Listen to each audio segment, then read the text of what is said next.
All right. Hi, I'm Sam, and I'm here with Sneak and Show Games and Paddy Robinson. And we're doing a playtest video today, and I want to show you the black-white control deck that I'll be playing. All right. So what we've got here is we've got what's about a bit of a change on the mono-black control deck, which has been fairly dominant in this standard season. We've got some classics like we've got 4 Pack Rats, 4 Desecration Demons, a couple of differences in the creature base. We've got the 4 Blood Baron of Biscopa instead of Grey Merchant. This card's much higher impact by itself than the Grey Merchant is.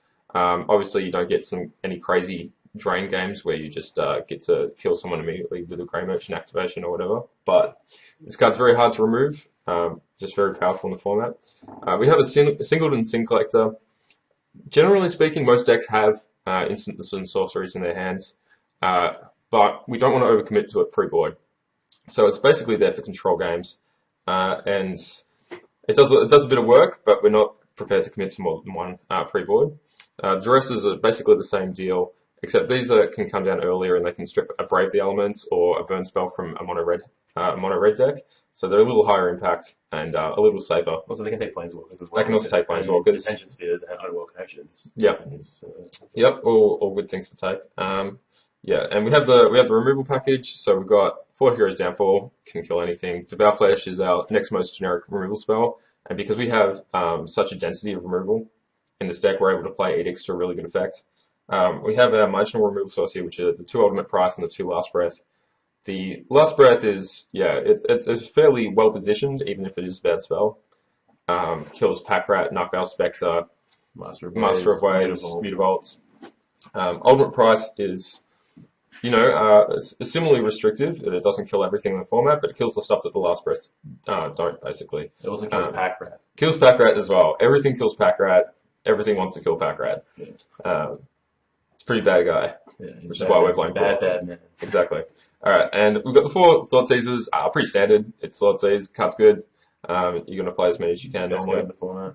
Yeah, possibly the best card in the format. Thoughtseize and Mutavault are sort of in a fight for that right now, but we'll just play all 8 and we'll be happy with that. We've got a bit of a change from what most decks have. Most decks are playing 4 Underworld Connections. We're playing 4 Read the Bones. When you don't actually get anything from the Devotion for Underworld Connections, having the card selection and immediate impact of the Scry 2 before you draw 2 on the Read the Bones can get you out of a lot of worse situations than the Underworld Connections will. You obviously don't develop the long game advantage you do with the Underworld Connections, but the Read the Bones can draw you into your threats immediately, take advantage when you're ahead, or pull you out when you're behind. And it's really important. The mana base is fairly simple. It's a bunch of black. You splash in a bunch of white. You obviously want all your Scrylands because they're sweet. Mutavaults are great. We've got 2 Oars of Guildgates and the Plains just to support the white that we have in the deck. Because we're drawing so many cards off the Read the Bones and stalling the game out, so they're going to go for a lot of turns. Having what is only 11 white sources is fine. There's no double white spells. It's 5. There's only five white mana symbols in the main deck. 7 actually with the last one. But yeah. So yeah. Basically, we're trying to just stall people out and take over the game with one of these ridiculous cards here. Yeah, so we'll move on to the sideboard.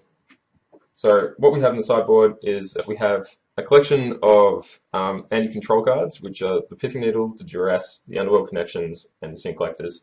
You notice that we are playing Underworld Connections for some matches where it's a little better position than it is against aggro decks, for instance. Yeah, the card's pretty nuts, but basically there's some games where all you want is more cards, and that's what they're for.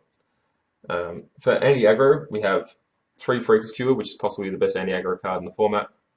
A Doomblade for just generic removal when we want an extra removal spell against things like Mono Blue, where a Master of Wave is just definitely death. And a Shrivel for anywhere where we can actually get use out of Shrivel. Sometimes you'll pick up a 2-for-1 for it, sometimes it's just a 1-for-1. And sometimes it's Plague Wind. Sometimes it's just Plague Wind, yeah. Card's sweet. The other removal spell we have inside is this Dark Betrayal, obviously for the Mono Black decks. Card's fairly good. We don't really want to overcommit to it because we already have a lot of removal and a lot of edicts. But it's important to be able to kill Nightveil Spectre, and you really need to give it a nod. And obviously Pack Rat, as we mentioned before.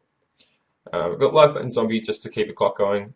Sometimes you want the extra creatures, and sometimes it's just insane value when you actually get to strip cards with it.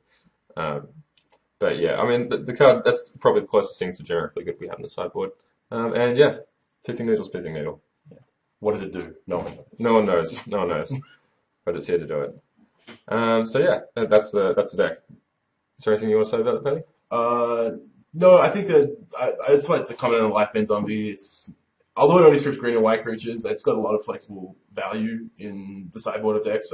Like Sam was saying, when you want creatures, you can just bring it in, even if it's not definitely going to hit. Having it against blue-white control and Esper control is actually better than having some of your edicts or your heroes downfalls or whatnot. You really want to. You can play it on 3 and just have a clock, find out what's up in their hand, see what's going on. It attacks past Elspeth tokens to threaten Elspeth. I really like it as a flexible card in a lot of matchups. Yeah, I definitely agree with that. I mean, it's enough like Vendilion Clique that I'm never it's got a little bit of Vendilion.